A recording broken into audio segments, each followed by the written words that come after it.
Tachine morowa kuchenzana. Chatirowa muchisunda. Unsukwa zeri. Ndizo bo. Chazo. Ndakutodayo sokuti. Mupesa kuti chini. Kuza kushima gepi wani. Morowa. Wazofanyika. Gadzika. Kudai futi. Pandaise pachasara pachibhuku. Chakasiyana. Ndidayo so. Handinodzikwa basi. Right. Udzidza kwako. Usafuti baba.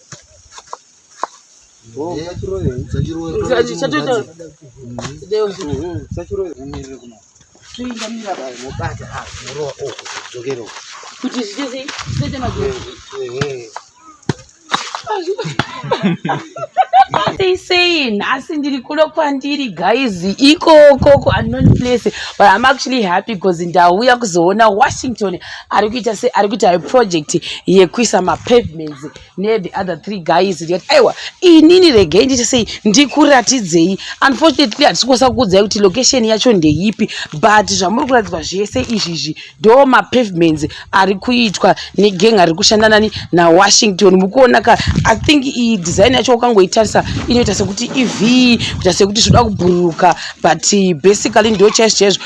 And pa ground Washington achatsanangura kuti ground ravo ravanga vachiita rakakura sei, asi umu mumakona mandikuona umu I think havasati vapedzesa, saka vari kumboita zvepakati zvandiri kutsika zvinezvi kuti aiwa zvina kushata tobetoita sei tokuradzawo zvavari kuita exactly kuti vakunyatsoita sei. For the meantime ndiri kuziva kuti vane more than 4 days vari kunoku, asi muri kungoona kuti pandiri kufamba panapa pakakura zisingamboiti. Hatisi kufamba panhu padoko doko, tiri kufamba pakakura pekutoradza kuti aiwa pakaitwa zvishandwa. Apa ndiri kungoinda ende futi ndasvika panapa ndo pane genga racho iriri vari kuisa ma pavements acho.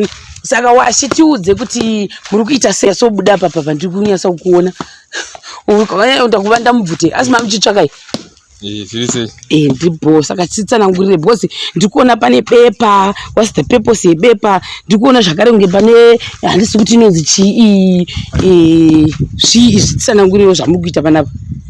Right. Tiri kuita panapa tiri kuisa ma paving bricks. Ma paving bricks takatanga musi Thursday last week. So ground redu ground right. The thing was papa ni before paisa ma pavements. Papa mbori ni ma paves ma farm bricks. Ma farm bricks ndo anga kaiswa papa. In fact anga angori ma rabos akadi akasiwa I think paiva kwaimba ndobadi vaiswa pasi. So before taisa ma paves edu we had to dig ma farm bricks wayo so that we come up with a ground level. After that we water the ground. Tata water the ground, we ram it. Hari rama tafila in paise pane tumagomba nechichichi then takuisa inonzi quad dust. Quad dust ndiyo iyi yamunokubvunza kuti chichi. Ndo quad dust. Ndo quad dust yacho iyo iyi inoiswa pese pandaiswa ma paves bricks acho pese. So ine chito takaitora toitora apa ndo pane ipi yacho patoitora apa. So pa project ino takatangira panze begeda. Si zvamango kwamapo ndokwatakatangira ikoko. So tiri kuita tichidzika. Our design is like a V. It's a V like as you can see. It's more like a V chidzika kusasuko. So taisa kwata straight over taisa plastic redu reblack. Purpose ye plastic ndei. Plastic redu unoshanda kudzivirira zvinhu zvakaita semasora kuti adi asamira in between ma bricks edu atinoleya pasi apa. Plastic rinoshanda zvakare kuhold moisture kuti risasumuka from the ground richikanganisa level yema bricks edu.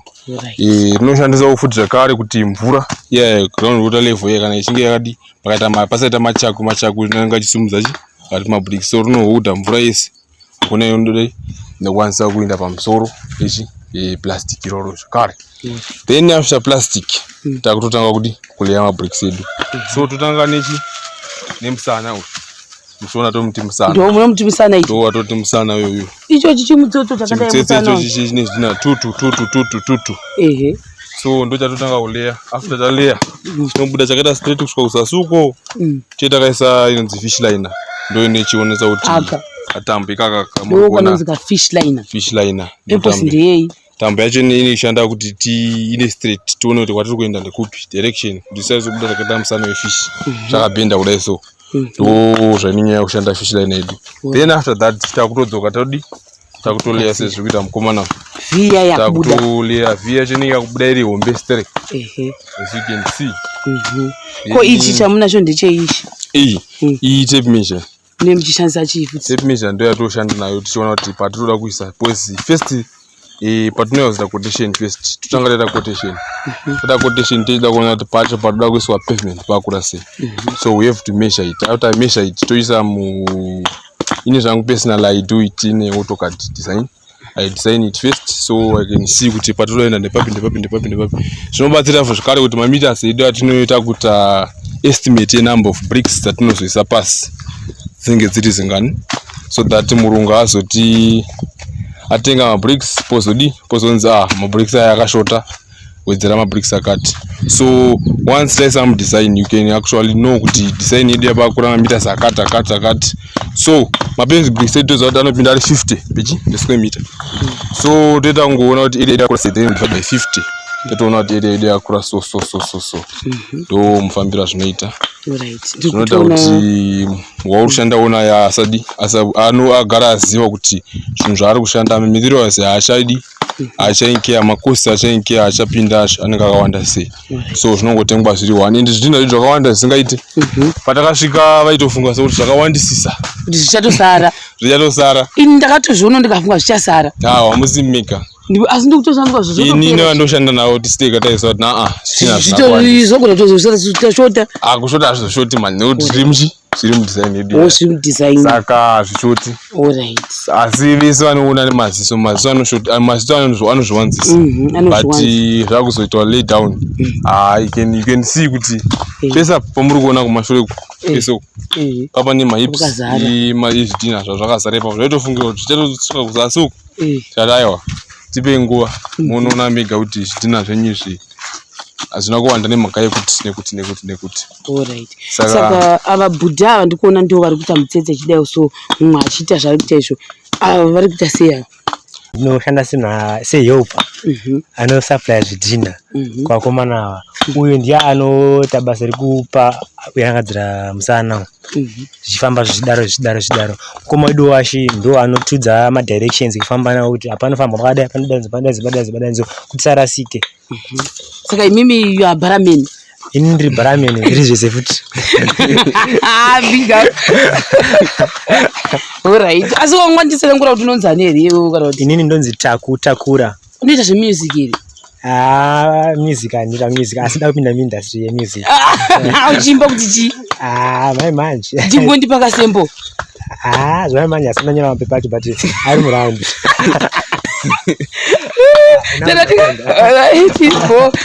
ndimbonzwa ava vamwe vacho vari kuekera pa chingotiudzewo kuti munonzani makatofanana ava vane zvakanotisa tiri sekuru nemuzukuru techingoitawo zvinhu zvimwe chete chinguvasita zvidhina padhuze kuti vari kunge vachikurumidza kunge vachileya mapaving edu ndonzi life nyoka zita rangu saka nhasi matanga nguva because zuro patakakona ipaipai 5 am kuzuro makaizovata nguva iyi nezuro takavata kuma 8 ndo zuro makazokumidza uchaisi alright ndakumbohwisa panapapapa washi ndoda kumbotodzidzisiwa zviri kuitwa nani nabhudhi handitika saka mibhudhi muchitidzana kuya munombonzaniwe zvamukuita zvezvidzichii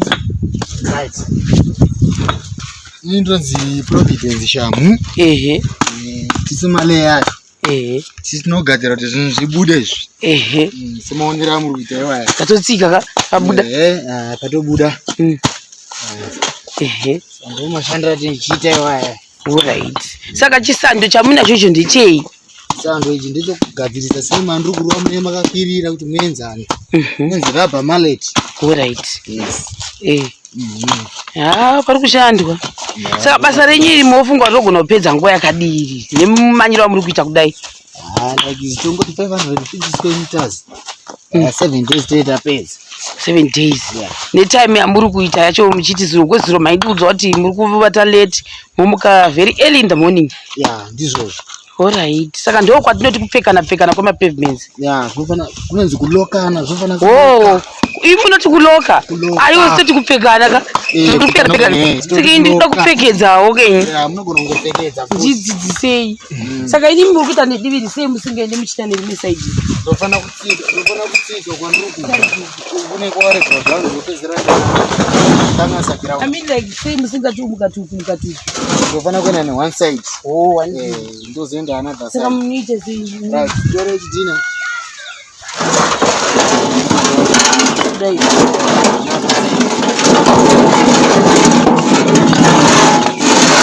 Mubata chine. Murova kuchenzano. Dai. Chatoita. Murova muchisunda. Ntsukwa dzei. Ah, ndizvo bo. Chazvo. Ndakutodayo sokuti. Mupesa futi chimwe. Kuza kuchine magepi wani. Azviroha. Wazofanyika. Gadzika. Kudai futi. Pandaise pachasara pachibhimuka. Chakasiyana.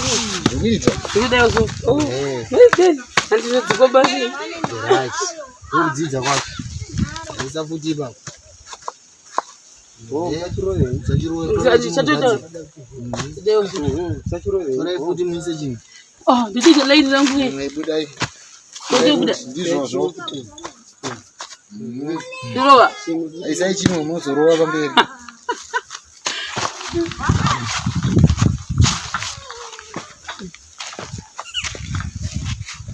Ndorova. Ndobva munozodai. Mumirira kuno. Ndoye koko. Mumirira kuno. Tuinda mira ba. Mubata murova dzokero. Kuti zvitese sete magepi.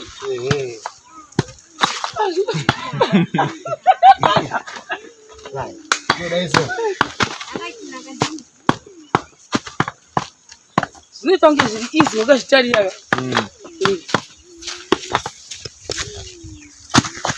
Alright. Handikuda nema. It's not easy. Asi uchingoona nemasoro funga zvakapata. Toona kuti zvikufamba yes, andoziva kuti totombouta apa line iri tarikanganisa. Totomborongonyora. Alright. Panenge pakanganisika. Ati kanganisika zvako it's very day.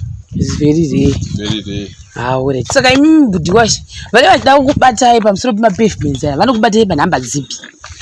Namba dzedu dzinoti 0773 195838. Nongotibata touya torova quotation yedu. Quotation mara haibhadhariswi. Materials anodiwapo tokuudza materials atakamira so everything. Anyway, kunosvika foni kwese tosvika. Kunosvika foni kwese tosvika. Saka kuti muchiri kunosvika foni kwese mosvika it means kuti munokwanisa kungoenda nyange out of Harare. Anyway. Because hapasi pega panapa paiswa mapavements pakawanda but Washington famba neni uchimbotiradza because ndikuda kunge zvidhina zvishoma izvo. Zvichakwara here zvidhina apapo? Sure. Kana kuti maisa zvimwe kuseri kundosaka. Saka rimwe side futi rese iri rakauya rikaiswa zvidhina apa pando patakauya zuro vachipaita apa pavaiti vakapatanga zuro vakapepa zuro kotosvika kuzasi uko kwamuona kune vana ukoko pese ipapapa pakangoitwa zuro chete which is very good and tremendous and beautiful and cocostic maona manje. Asi ndaitombouvhunza washiwewo pane zvatoda kuvhunza hande padivi apapo kosi ndaiti ko magepi ini ndazofungira kuti maybe magepi ayashi pane zvamuchamaita sada kuti unditsanangura kuti zviri kufamba sei nemagepi iwaya kuti munhu akazoona anozoti umu magepi edu zvamunoona anzvitsaiso vanoitwa delivery yezvidhina paipa asi zvese zvinosvika zvine makona so that's why muchiona kuti muona there is a hipish iri behind you utwu mapiece utwu so chinozochekererwa chiti chikwane kufila in between magepi saya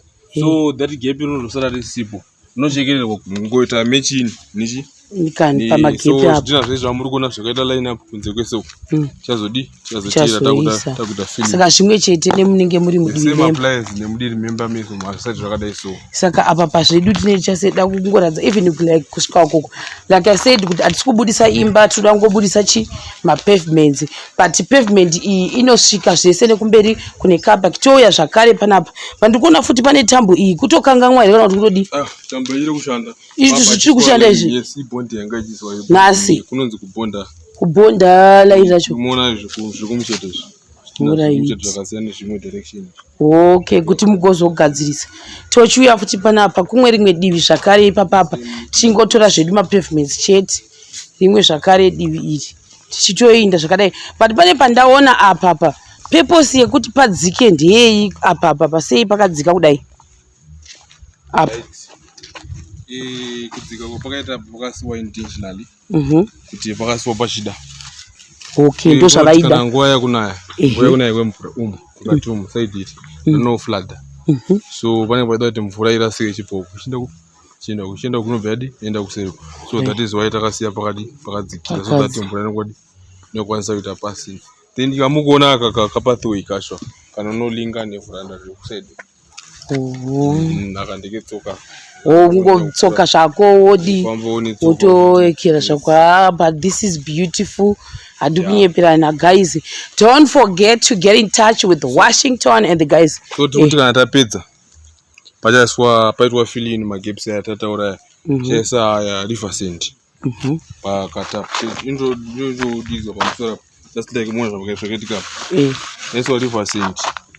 Ichatairo pamusoro pechi mabricks edu. Lazera ine chitura kunzi ipinde pakata. Magaps. So more mukachitsoka so stick machito tamba ne chito tamba. Chimwe chito tamba manje nezwachi. Zvozwa Riverside pakati papa yombosara yakadaro for my days. Then you can wash it in the hose pipe. Kana nemtsvairo. Zvofa klika. Wow. Then that's the end. Amba patonaka pamatochena. Zvatoita. So guys, toda kuti tinyasodayo so kunoko. Don't forget to get in touch with Washington. Washington yaunyaso kuwaradza kuti ndimba unobva pakusimudza zvidhina guys. I'm not even joking. Maoya mamasuru wese ndo paanobva anenge achinyeba kuti andajima hai ndi kujima ngachisimudza zvidhina sinhabhara vachimezha. Saka don't forget to get in touch with them. Kana mataza kubata Washington motibata pa 0787872285. I'll bring them ikoko vana Washington. That's my job. Don't hesitate to get in touch with him. This is not the only project yaita, but my pavement ndo patatangira panapa. Kune zvimwewo zvakare zvinoitwa na Washington zvakafanana nekuti kupenda ndichangwadza mapictures achoni avanenge vachipenda zvakare. But like I said before, atizokwanisa kuudza kuti location yanenge aita kuti imba number anika kuti papi. We can't do that so that we can respect chiwo vanhu vatishandzana navo. Washi kune kupenda kwati kwafuti zvemashedi mablue shades what like liquid kokoko mukomana yefuti zvoni maplans nekudhura maplans edzimba zvese munhu uri multitasked. Saka iwewo mukomana iwe chingotara zvimwe multitasked talented zvaunazvo. Isi singangoti anything to do with construction zvinoitwa pamba. A property, anything chepamba, anything that is to do paimba. You can get in touch to assist. This is a matter of you show pictures of my previous projects that Nigetaita. Yeah, we will show the pictures as well. We supply with the pictures. Yes, I think Pachita. Even if possible, what no shanda now my clients they do. They so much certification out of our works. Yes, that's all I can say. Yes, sir. Yes, sir. Yeah. Right, guys, so that's pretty much it for today. Like I said before, I cannot give you the quotation. This is after watching the video. I told you yesterday to just be patient and I'll show you the video. Yeah, my pavements actually, then you can judge for yourself rather than putting that. Saka, this is the evidence. Now, after seeing Munongo itosa Thomas, doubting Thomas, would I did not change and down and those and do not fire. izvozvo. Saka ndotenda kuti matenda madi maona nditori papa pavement so patikava pedo pekutanga papari pachi papasina pavement tikadaiwo so tikateche ayo zvatoita so saka ya shakubata zvakare pachikamu chinotevera pamaleti sando saka iri basa renyu munofunga kuti rinokutorera nguva yakadii kuti vanhu vari kungoona apa chete kamangwana kwakaedza ngakuvaradza pese papavement acho kuti pakatokura hatisi kutaura zvinhu zvepanhu patokotoko about 500 something square meters topedzawo ne7 days tetapedza apa mune muchitanga nguva yapa nekuti kutoona vanhu vanezviundu zvemumusoro by 6 am to 10 p.m. 10 Yes. mimi muchingogogodza Tichigogodza. Jesus yeah Target. alright saka pane mwana ndaona achise saka imi muri vezvisando kuti amwe ngo achitambidza kuti amwe ne imi kunonzi kuleya Tisinoleya. alright